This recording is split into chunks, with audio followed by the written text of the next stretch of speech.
Chers investisseurs, j'espère que vous vous portez bien. On va droit au but sur le Bitcoin face au dollar. On est actuellement en plein dans une reprise des haussiers. Ça fait plaisir à voir pour le cours, d'autant plus qu'on attendait ça depuis pas mal de temps.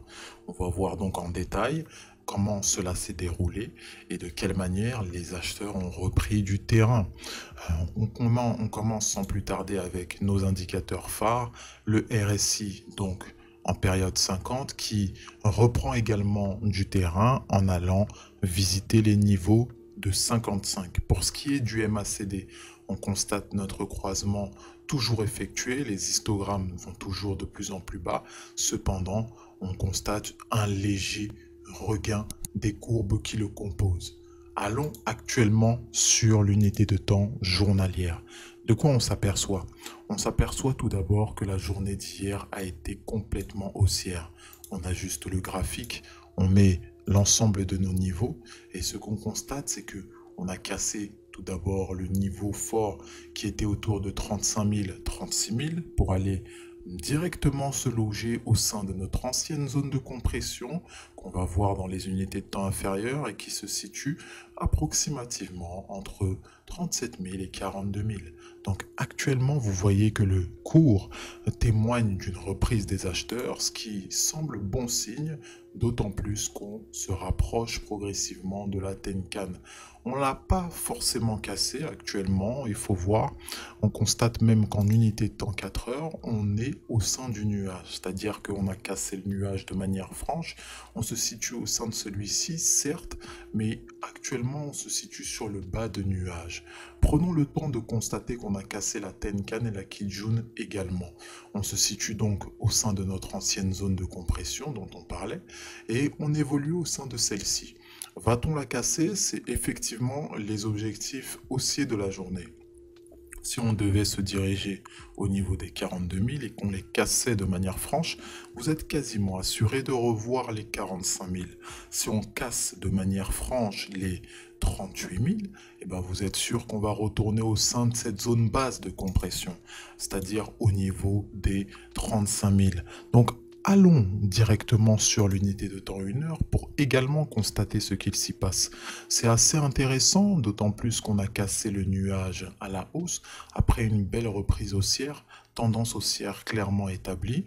On le constate, on assiste très bien de manière plus précise à la reprise de cette zone de compression. Effectivement, on aperçoit que les acheteurs ont bel et bien repris du terrain. Mais qu'en est-il de l'Ethereum face au dollar? On va le voir tout de suite. Allons voir ce qui s'est passé et on constate globalement les mêmes dynamiques. Ce qui s'est passé d'intéressant, c'est qu'on a pris la peine quand même de faire une hausse assez furieuse pour nous retrouver au plus haut autour des 2770.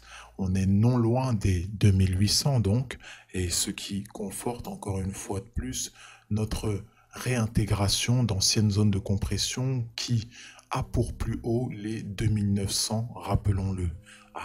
Essayons également de voir ce qu'il y a d'intéressant, c'est qu'en unité de temps 4 heures, vous apercevez qu'actuellement on fait une sorte de pullback au sein du nuage.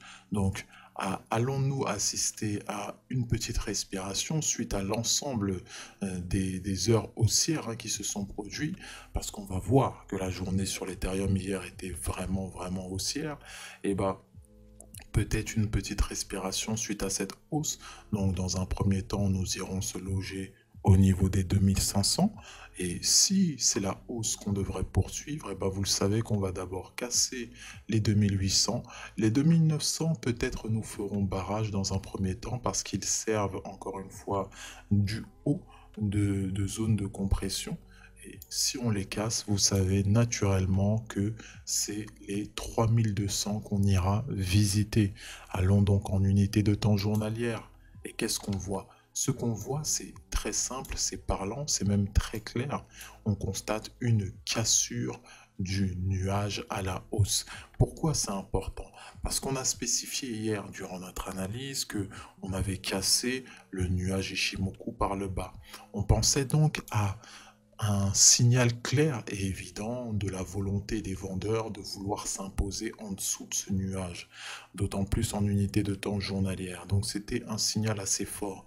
Et on avait également spécifié que si on cassait ce nuage par la hausse de manière franche et directement donc en début de semaine, cela témoignait de quoi?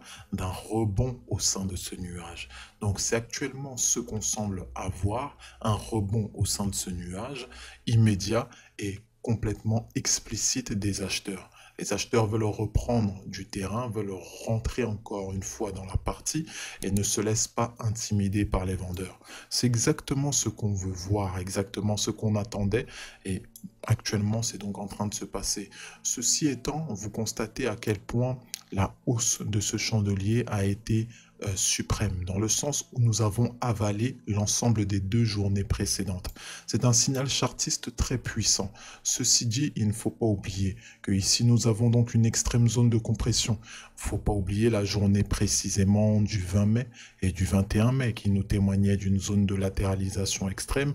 Nous sommes donc au sein de celle-ci, ce n'est pas pour rien que nous avons clôturé d'ailleurs à ces niveaux, parce qu'il y a véritablement un barrage au niveau de ces zones-là. Il faut alors le passer, que les acheteurs s'imposent d'autant plus bien en cassant les 2800 pour ensuite s'établir sur des niveaux beaucoup plus élevés. Nous allons donc voir si les acheteurs ont cette force durant toute cette journée. Prenons la peine de constater également nos indicateurs. Vous voyez très bien que nous sommes au niveau de 50, même passé au-dessus de 50 en unité de temps journalière. C'est un petit signe haussier donc, que nous montre l'indicateur, mais qui a toute son importance. Également, prenons le temps de considérer la tête du MACD. Et ce qui est notable de voir, c'est que les histogrammes, petit à petit, se dirigent vers la positivité. Nous assisterons vraisemblablement à un croisement haussier dans très peu de temps. Donc, prenons le temps très simplement de laisser les acheteurs s'imposer calmement, gentiment, et nous verrons les indicateurs également confirmer la reprise de ces derniers. Donc allons en unité de temps weekly et ce qu'on aperçoit c'est évident et manifeste, une cassure donc inverse dans le sens opposé qui effectué précédemment, c'est-à-dire une cassure haussière de la Kijun, donc ce qui est très bon signe. Actuellement notre semaine est ma foi très intéressante pour les haussiers qui doivent reprendre véritablement du terrain.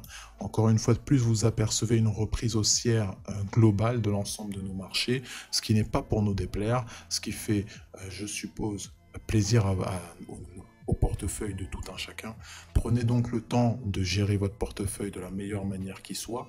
Encore une fois de plus, prenez soin de vous et de vos finances. N'oubliez pas, quant à nous, on se retrouve à la prochaine. Bye bye.